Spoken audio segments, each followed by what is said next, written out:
Rajesh Salunkhe, YouTube creator.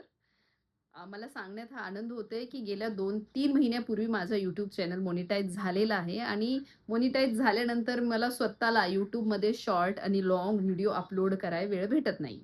बरं, YouTube channel मोनेटाईज झाल्यानंतर बरेच लोकांनी मला प्रश्न विचारला, की "बाबा तुम्ही चॅनल कसा मोनेटाईज केला? काय-काय क्रायटेरिया यूज केले?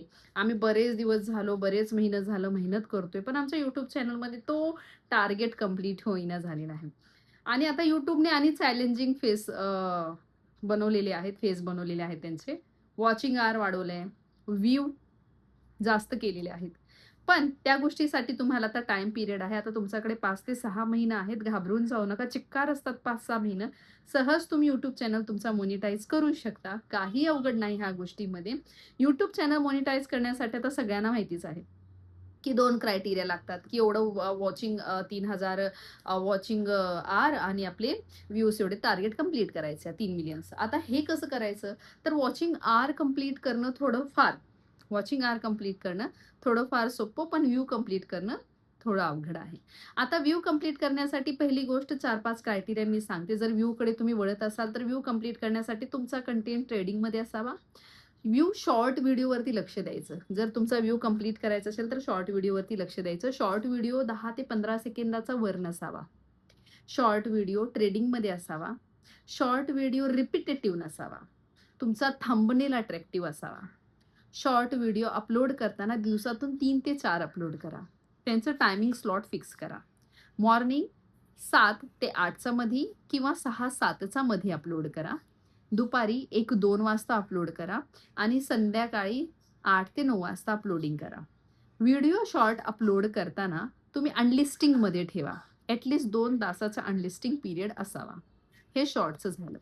आता तुमचा कंटेंट चांगला असेल, चांगले लोकं बघत असतील, तर तुमचा रीच वाढणार आहे.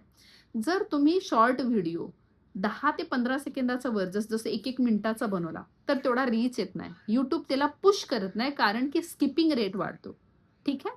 म्हणून लक्ष द्या, शॉर्ट व्हिडिओ नेहमी 10 ते 15 सेकंदाचाच असावा. लक्षात आलं? तिसरी गोष्ट आता जाऊया. ज्यांचं व्ह्यू वाढत नाही ते लोकं लक्ष देतात, माझं वॉचिंग आवर वाढावं. आता वॉचिंग आवर वाढवण्यासाठी सगळ्यात भारी लाँग व्हिडिओ केले पाहिजेत. बरं, लाँग व्हिडिओ बनवण्यासाठी तुम्ही सब्जेक्ट निवडताना असा निवडा जे करंटली आता टॉप लेव्हलमध्ये डिस्कशनमध्ये आहे किंवा सर्चिंगमध्ये आहे. त्या विषयी निवडायचा. तुम्हाला तो विषय आवडत नाही, तर सरळ तुम्ही व्लॉगिंग सुरू करा. लोकांना व्लॉगिंग खूप आवडतं. व्लॉगिंगवरती तुम्ही कॉन्सन्ट्रेट करा. त्या उलट तुम्ही लाईव्हला यायला प्रयत्न करा. लाईव्हमध्ये नवीन-नवीन लोकं क्रिएट होतात. लाईव्हमध्ये येणं सगळ्यात सोपा मार्ग आहे. लाईव्हमध्ये आलं की तुमचं वॉचिंग आवर वाढत जातं. त्याच्या व्यतिरिक्त दुसरा प्रकार असा आहे, की तुम्ही लाईव्हमध्ये येताना व्हर्टिकल आणि हॉरिझॉन्टल 2 प्रकारचे लाईव्ह असतात. जेव्हा तुम्ही व्हर्टिकल लाईव्हमध्ये येता, व्हर्टिकल लाईव्हमध्ये फक्त तुमचे सबस्क्रायबरच तुम्हाला बघू शकतात. नॉन सबस्क्रायबर, न्यू ऑडियन्सपर्यंत तुम्ही पोहोचत नाही. पण हॉरिझॉन्टल लाईव्ह घेतला तर तुम्ही तुमचा सॉरी माझं चुकलं. हॉरिझॉन्टल जर तुम्ही लाईव्ह घेतला, तर तुम्ही फक्त अ, तुमचे स्वतःचे सबस्क्रायबरपर्यंत पोहोचा. न्यू सबस्क्रायबरपर्यंत पोहोचत नाही हॉरिझॉन्टलमध्ये. आणि पण व्हर्टिकल घेतला, तर व्हर्टिकलमध्ये तुम्ही न्यू ऑडियन्सपर्यंत पोहोचता. पण वॉचिंग आवर सर्वात जास्त वाढतं, तर हॉरिझॉन्टल लाईव्हमध्ये वाढतं. हॉरिझॉन्टल लाईव्हमध्ये वॉचिंग आवर फास्ट वाढतं, पण त्यामध्ये तुम्ही न्यू सबस्क्रायबरपर्यंत जास्त पोहोचू शकत नाही. आहे त्या सबस्क्रायबरपर्यंतच तुम्ही राहणार आहे. समजलं? पण व्हर्टिकलमध्ये सबस्क्रायबर तर वाढतील, पण वॉचिंग आवर हळू-हळू वाढणार आहे. हे गोष्ट लक्षात यायला पाहिजे तुम्हाला. आता लाईव्हमध्ये अजून एक प्रश्न येतो, की स्क्रीन कास्ट लाईव्ह घेतलं तर चालेल का? हो, स्क्रीन कास्ट लाईव्ह घेतलं तर चालेल, पण चॅनल मोनेटाईज करताना त्यामध्ये बराच प्रॉब्लेम येतो.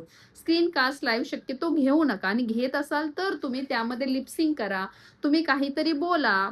तुम्ही त्यातला ऑडिओ चालू ठेवा, तुमचा व्हिडिओ चालू ठेवा आणि मग स्क्रीन कास्ट ठेवा. स्क्रीन कास्टमध्ये सगळ्यात भारी असेल तर तुम्ही पझल टाइपमधले क्वेश्चन्स किंवा ब्रेन चालवायचे काहीतरी असे प्रश्न, विनोद किंवा एखादा म्हणतो ना कोडं सोडवायचं असेल, तशा टाइपमध्ये स्क्रीन कास्ट ठेवा. पण त्याच्यामध्ये व्हिडिओ आणि ऑडिओ ऑन ठेवा. आता हे साधी सोपी गोष्ट आहे.